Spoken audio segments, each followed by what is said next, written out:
கர்மயோகம். சொற்பொழிவு. தலைப்பு: குணத்தின் மீது செயலின் விளைவு. செய்தல் என்று பொருள்படுவதான கிரு என்ற சமஸ்கிருத மூலத்திலிருந்து தோன்றியது கர்மம் என்ற சொல். எல்லா செயல்களுமே கர்மம்தான்.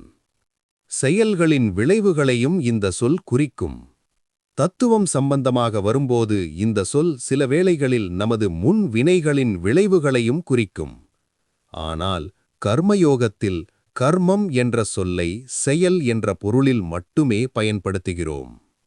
மனித சமுதாயத்தின் குறிக்கோள் அறிவு. கீழை நாட்டு தத்துவம் நம் முன் வைத்துள்ள ஒரே லட்சியமும் இதுவே. மனிதனின் லட்சியம் இன்பமல்ல, அறிவே. இன்பமும் போகமும் ஒரு முடிவுக்கு வந்தே தீரும். இந்த இன்பத்தை லட்சியமாக எண்ணுவது தவறு. தான் அடைய வேண்டிய லட்சியம் இன்பமே என்று மனிதன் முட்டாள்தனமாக நினைப்பதுதான் இன்று உலகில் காணப்படும் எல்லாவிதமான துன்பங்களுக்கும் காரணம்.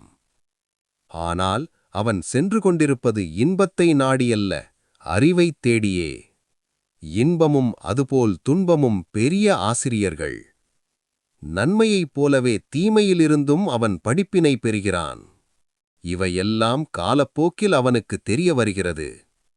இன்பமும் துன்பமும் மனித மனத்தை கடந்து செல்லும்போது அவை அதன் மீது பல்வேறு அனுபவங்களை பதித்துச் செல்கின்றன. இந்த மொத்த பதிவுகளின் விளைவே குணம் என்று அழைக்கப்படுகிறது. எந்த ஒரு மனிதனின் குணத்தை எடுத்துக்கொண்டாலும் உண்மையில் அது அவனது மனப்போக்குகள் அனைத்தின் மொத்தமே, மனப்பாங்கின் திரட்சியே தவிர வேறல்ல. எனவே குணத்தை உருவாக்குவதில் துன்பமும் இன்பமும் சரிசமமான பங்கு வகிக்கின்றன. குணத்தை செப்பனிடுவதிலும் நன்மை தீமை இரண்டிற்கும் சம இடம் உண்டு. சில வேளைகளில் இன்பத்தை விட துன்பமே சிறந்த ஆசிரியராக அமைகிறது. உலகம் தந்துள்ள உயர்ந்த மனிதர்களின் வாழ்வை ஆராய்ந்தோமானால் பெரும்பாலோரது வாழ்க்கையில் இன்பங்களை விட துன்பங்களே, செல்வத்தை விட வறுமையே அவர்களுக்கு பாடமாக அமைந்துள்ளன. புகழ்மொழிகளை விட ஏமாற்றங்களே, அடிகளே அவர்களது அக ஆற்றல்களை வெளியே கொண்டு வந்துள்ளன என்று நான் துணிந்து கூறுவேன். இந்த அறிவு என்பது மனிதனிடம் இயல்பாக இருக்கின்ற ஒன்று. எந்த அறிவும் மனிதனுக்கு வெளியே இருந்து வருவதில்லை, அவை உள்ளேயே இருக்கின்றன.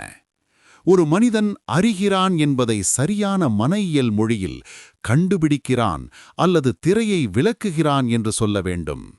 அதுபோலவே ஒரு மனிதன் கற்கிறான் என்பது உண்மையில் அவன் எல்லையற்ற அறிவுச் சுரங்கமாகிய தன் சொந்த ஆன்மாவை மூடியிருக்கும் திரையை விலக்கி கண்டுபிடிப்பதையே குறிக்கும். நியூட்டன் புவியீர்ப்பை கண்டுபிடித்தார் என்று கூறுகிறோம்.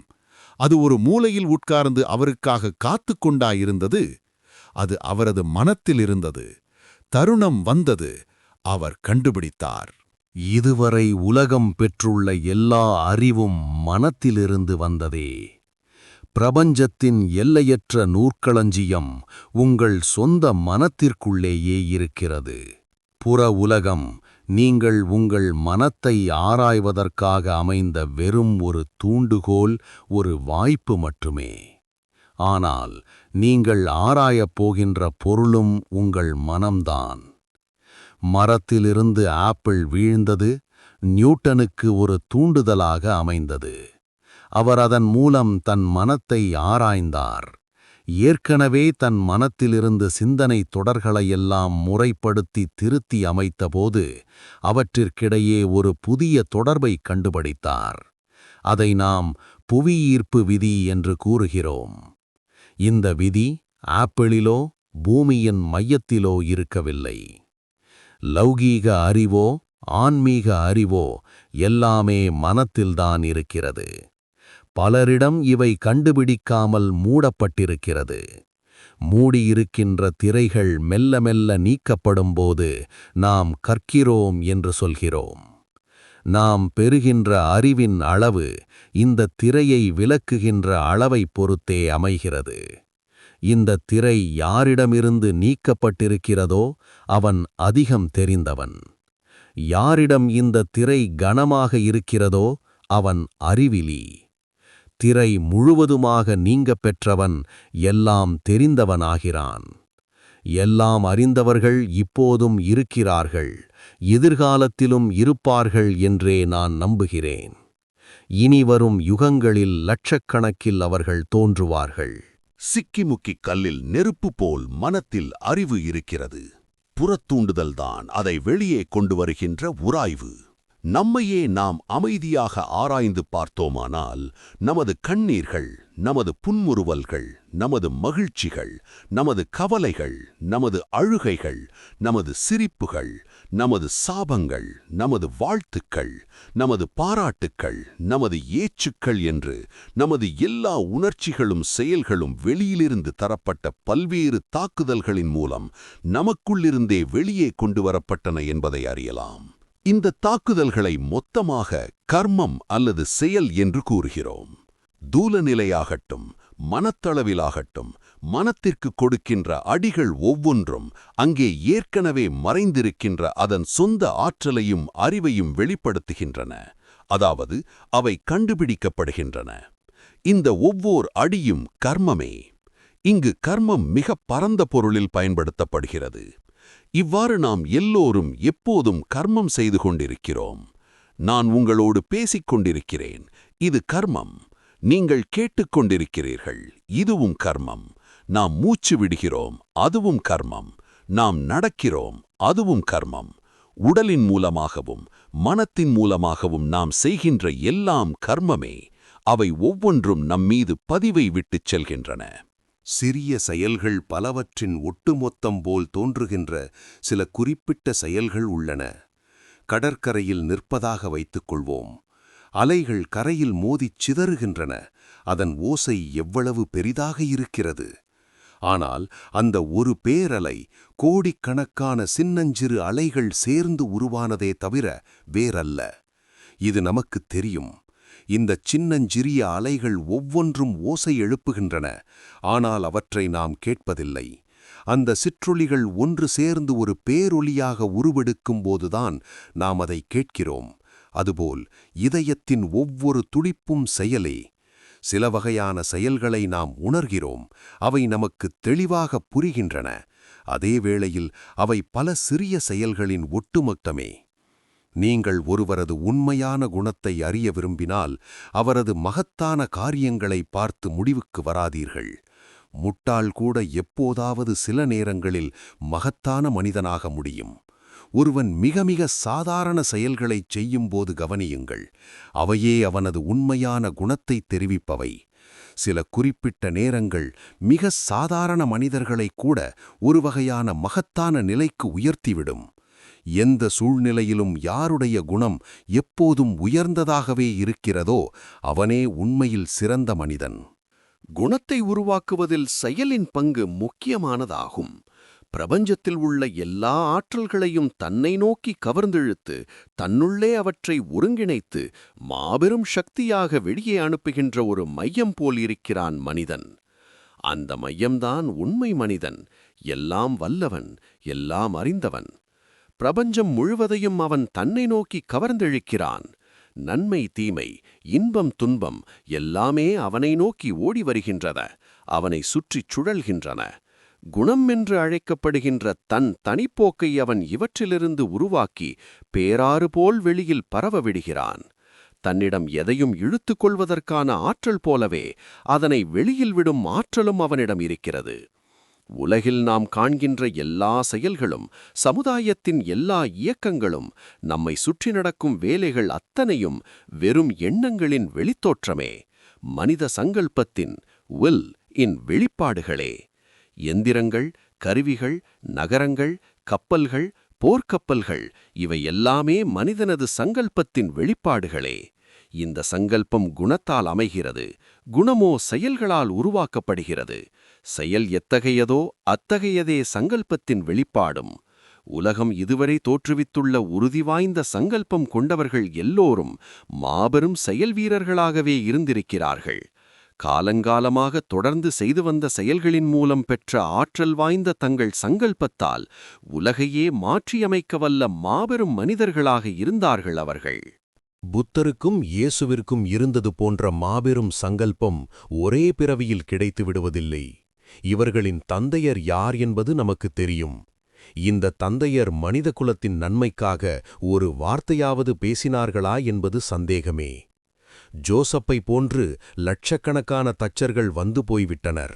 லட்சக்கணக்கானோர் இன்றும் வாழ்ந்து கொண்டிருக்கின்றனர். புத்தரின் தந்தையைப் போன்ற எண்ணற்ற சிற்றரசர்கள் உலகம் முழுவதும் இருந்திருக்கின்றனர்.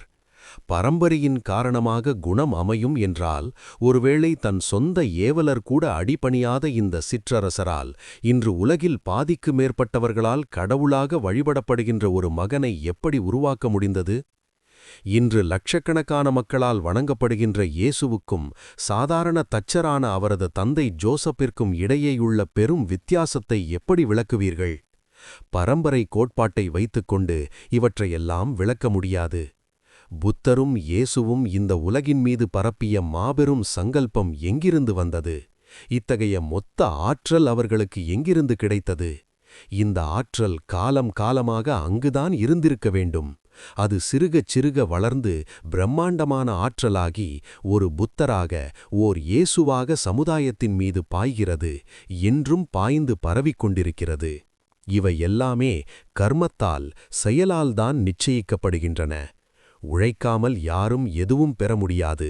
இது மாறாத நியதி. அப்படி இல்லை என்று சில நேரங்களில் நாம் நினைக்கிறோம். ஆனால் காலப்போக்கில் இதை புரிந்து கொள்கிறோம்.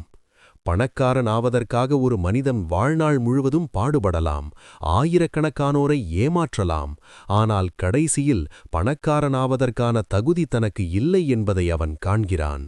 வாழ்க்கையே அவனுக்கு துன்பமாகவும் தொந்தரவாகவும் ஆகிவிடுகிறது. இன்பத்திற்காக நாம் பொருட்களை சேர்த்து கொண்டே போகலாம். ஆனாலும் நாமே உழைத்து சம்பாதித்தவை மட்டும்தான் உண்மையில் நமக்கு சொந்தமானவை. ஒரு முட்டாள் உலகத்திலுள்ள எல்லா நூல்களையும் வாங்கி தனது நூல் நிலையத்தில் அடுக்கி வைக்கலாம். ஆனால் அவற்றுள் அவனது தகுதிக்கு ஏற்றவைகளை மட்டுமே அவனால் படிக்க முடியும். இந்த தகுதியை செயல்தான் உருவாக்குகிறது. நமது தகுதி என்ன? நம்மால் எதை ஏற்றுக்கொள்ள முடியும் என்பதை நமது செயல்தான் நிர்ணயிக்கிறது. நாம் இன்று இப்படி இருப்பதற்கு நாமே பொறுப்பு.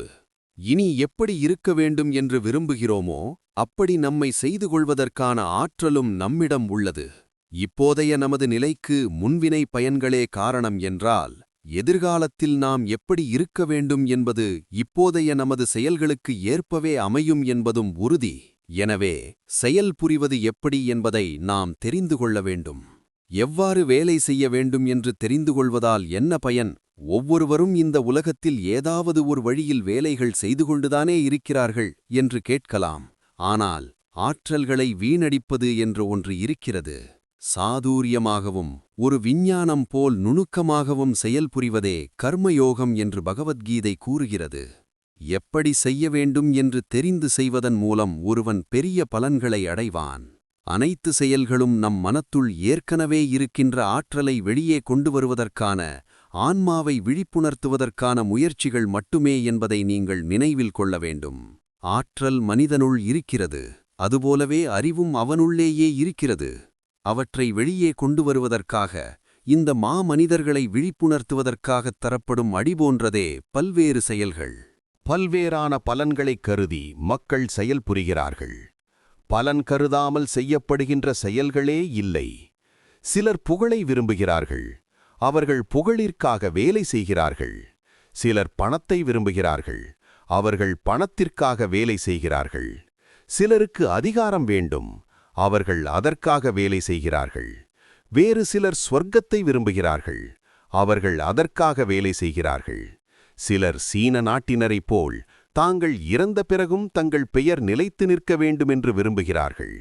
இறந்த பின் அல்லாமல் சீனாவில் யாரும் எந்த பட்டமும் பெற முடியாது. எப்படி பார்த்தாலும் நாம் செய்வதை விட அது நல்லதுதான்.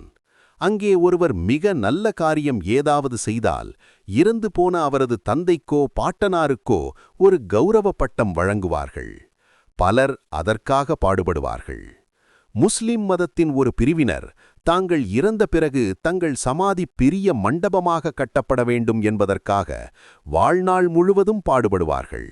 குழந்தை பிறந்தவுடனே அதற்கான சமாதியை கட்டிவிடுகின்ற ஒரு பிரிவினரை கூட எனக்கு தெரியும்.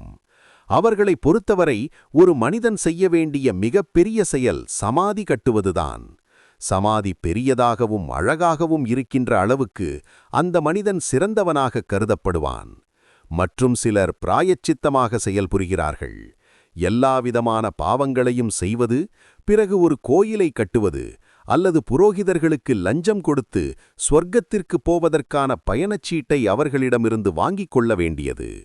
இப்படி செய்துவிட்டால் தங்கள் பாவங்கள் நீங்கிவிடும், தண்டனையே இல்லாமல் தப்பித்துக் கொள்ளலாம் என்பது இவர்களின் எண்ணம். இவ்வாறு பல்வேறு நோக்கங்களுக்காக செயல்புரிகிறார்கள். செயலுக்காகவே செயல்புரிய வேண்டும். உலகிற்கு உண்மையாகவே வளமை சேர்க்கின்ற சிலர் எல்லா நாடுகளிலும் இருக்கிறார்கள். அவர்கள் செயலுக்காகவே செயல்புரிகிறார்கள். பெயர், புகழ், ஏன் ஸ்வர்க்கத்தைப் பற்றி கூட அவர்கள் கவலைப்படுவதில்லை. நன்முயற்சி என்ற ஒரே காரணத்திற்காக அவர்கள் வேலைகளில் ஈடுபடுகிறார்கள். மற்றும் சிலர் இருக்கிறார்கள். இவர்கள் இன்னும் உயர்ந்த லட்சியங்களை கைக்கொண்டு ஏழைகளுக்கு உதவி செய்கிறார்கள், மனித சமுதாயத்திற்கு உதவுகிறார்கள். ஏனெனில் இவர்கள் நன்மை செய்வதிலும் அன்பு காட்டுவதிலும் நம்பிக்கை கொண்டவர்கள். பொதுவாக பெயர் புகழுக்காக செய்யப்படும் செயல்கள் உடனடியாக பலனளிப்பதில்லை. அந்த பெயரும் புகழும் பெரும்பாலும் நாம் வாழ்க்கையையே கடந்துவிட்ட நமது வயது முதிர்ந்த காலத்தில்தான் வருகிறது. சுயநல நோக்கம் எதுவும் இல்லாமல் ஒருவன் வேலை செய்தால் அவனுக்கு கிடைக்கும் பலன் எதுவுமே இல்லையா? இருக்கிறது. உண்மையில் மிக உயர்ந்த பலனை அடைபவன் அவன்தான். சுயநலமின்றி வேலை செய்வதுதான் மிகுந்த பலனைத் தருவது. ஆனால் அவ்வாறு வேலை செய்வதற்கான பொறுமை மக்களிடமில்லை. பலன் கருதாமல் செயல்புரிவது உடல் நலத்திற்கும் மிகுந்த நன்மை செய்கிறது. அன்பு, உண்மை, சுயநலமின்மை இவையெல்லாம் ஒழுக்கம் பற்றிய வெறும் பேச்சுக்கள் அல்ல. அவை நம்மிடம் மிக உன்னதமான லட்சியத்தை உருவாக்குகின்றன. ஏனெனில் அவற்றிலிருந்துதான் அளவற்ற ஆற்றல் வெளிப்படுகிறது. எவ்வித சுயநல ஆசையுமின்றி எதிர்காலத்தைப் பற்றியோ ஸ்வர்க்கத்தையோ தண்டனையையோ அல்லது அத்தகைய வேறு எதையுமே நினைக்காமல் 5 நாட்களோ 5 நிமிடங்களோ ஒருவரால் வேலை செய்ய முடியுமானால் தர்மத்தில் நிலைத்த ஒருவராக ஆகக்கூடிய சக்தி அவரிடம் இருக்கிறது என்று பொருள். இப்படி செய்வது கடினம்தான். இருந்தாலும் இத்தகைய வேலையின் மதிப்பும் அது எத்தகைய நன்மையைக் கொண்டுவரும் என்பதும் நம் உள்மனத்திற்குத் தெரிந்தே இருக்கிறது. ஆற்றலின் வெளிப்பாடுகள் அனைத்திலும் இதுவே மிகப்பெரிய ஆற்றலாகும். இந்த தீவிர சுயக்கட்டுப்பாடு புறமுகமாக செய்யப்படுகின்ற எந்த வேலையையும் விட அதிகமான ஆற்றல் வெளிப்பாடாகும். 4 குதிரைகள் பூட்டப்பட்ட ஒரு வண்டி மலை ஒன்றிலிருந்து கட்டுப்பாடற்று கீழே பாய்ந்து வரலாம், அல்லது பாய்ந்து செல்கின்ற அந்த குதிரைகளை வண்டிக்காரன் கட்டுப்படுத்தலாம். இந்த இரண்டில் எதில் மிகப்பெரிய ஆற்றல் வெளிப்படும்? குதிரைகளை தன் போக்கில் ஓடவிடுவதிலா அல்லது அவற்றை கட்டுப்படுத்துவதிலா? பீரங்கியிலிருந்து புறப்படுகின்ற ஒரு குண்டு வான்வழியாக பாய்ந்து தொலைதூரம் சென்று கீழே விழுகிறது. மற்றொன்று அருகிலுள்ள சுவரின் மீது மோதுகிறது. அப்படி தடுக்கப்படும் போது பயங்கரமான வெப்பத்தை கக்குகிறது. சுயநல நோக்கத்துடன் வெளியே செல்கின்ற ஆற்றல்கள் யாவும் சிதறி வீணாகின்றன. அந்த ஆற்றல் உங்களிடம் திரும்பி வருவதற்கான வழி இல்லை. ஆனால் அவற்றின் ஆற்றல் கட்டுப்படுத்தப்படுமானால் அது ஆற்றல் வளர வழிவகுக்கும். இந்த சுய கட்டுப்பாடு மகத்தான சங்கல்பத்தை உருவாக்குவதற்கு ஏதுவாகும். இயேசுவையும் புத்தரையும் உருவாக்குகின்ற குணநலனை தரும். முட்டாள்கள் இந்த ரகசியத்தை அறிவதில்லை. ஆனால் மனிதகுலத்தை ஆள மட்டும் அவர்கள் விரும்புகிறார்கள். வேலைகளை செய்துவிட்டு காத்திருப்பானேயானால் முட்டாள் கூட உலகம் முழுவதையும் ஒரு நாள் ஆளலாம். ஆள வேண்டும் என்னும் முட்டாள்தனமான எண்ணத்தை விட்டுவிட்டு சில ஆண்டுகள் காத்திருக்கட்டும். அந்த எண்ணம் அவனிடமிருந்து முற்றிலுமாக விலகிவிடுமானால் அவன் ஒரு மகத்தான ஆற்றலாக மாறிவிடுவான். சில மிருகங்களால் சில அடி தூரத்திற்கு அப்பால் எதையும் பார்க்க முடியாது. அதுபோல் நம்மில் பெரும்பாலானோருக்கு சில ஆண்டுகளுக்கு பிறகு என்ன நடக்கும் என்பதை பார்க்க முடிவதில்லை. ஒரு சிறிய வட்டம், அதுவே நமது உலகம். அதை கடந்து பார்க்கின்ற பொறுமை இல்லாமல் ஒழுக்கமற்றவர்களாகவும் தீயவர்களாகவும் மாறிவிடுகிறோம். இதுதான் நமது பலவீனம், வலிமையற்ற நிலை. மிக மிக சாதாரண வேலையைக் கூட இழிவாக கருதக்கூடாது. உயர்ந்த எதுவும் தெரியாதவன் சுயநலத்திற்காக வேலை செய்யட்டும், பெயர் புகழிற்காக செயல்புரியட்டும். ஆனால் ஒவ்வொருவரும் மேலான, இன்னும் மேலான லட்சியங்களை புரிந்து கொள்ளவும் அவற்றை அடையவும் எப்போதும் முயற்சி செய்ய வேண்டும். செயல் புரிதல் மட்டுமே நமக்கு உரிமையுண்டு, அதன் பலன்களில் இல்லை. பலன்களை அவற்றின் போக்கில் விட்டுவிடுங்கள். விளைவுகளைப் பற்றி ஏன் கவலைப்பட வேண்டும்?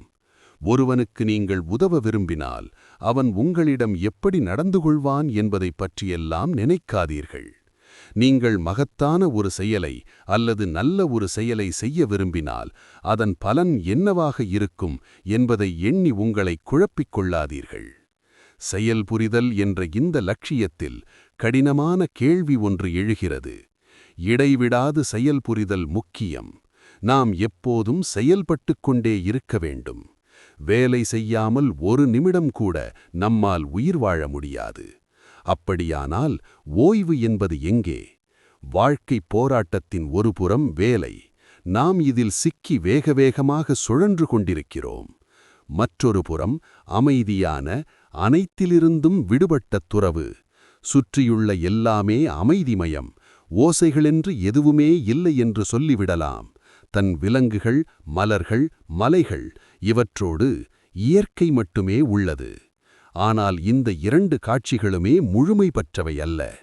ஏகாந்தத்தில் பழக்கப்பட்ட ஒருவனை அலைச்சல்மயமான உலக வாழ்க்கையில் கொண்டு வந்தால் அப்படியே நசுங்கிப் போவான்.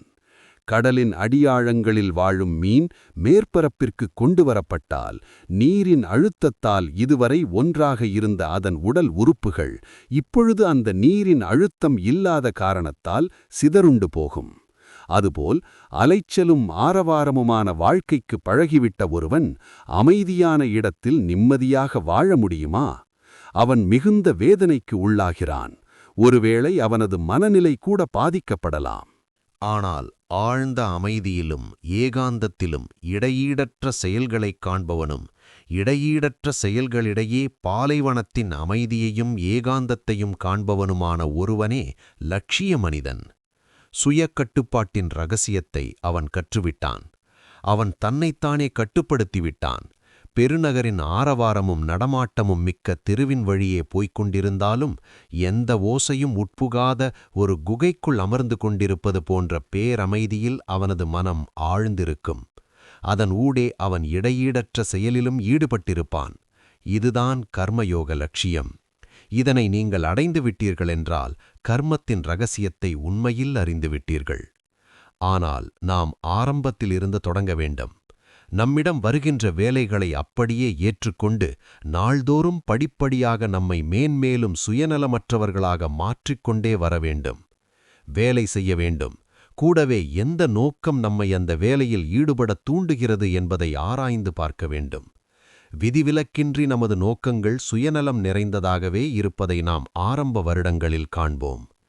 விடாப்பிடியான முயற்சியால் இந்த சுயநலம் சிறிது சிறிதாக மறையும்.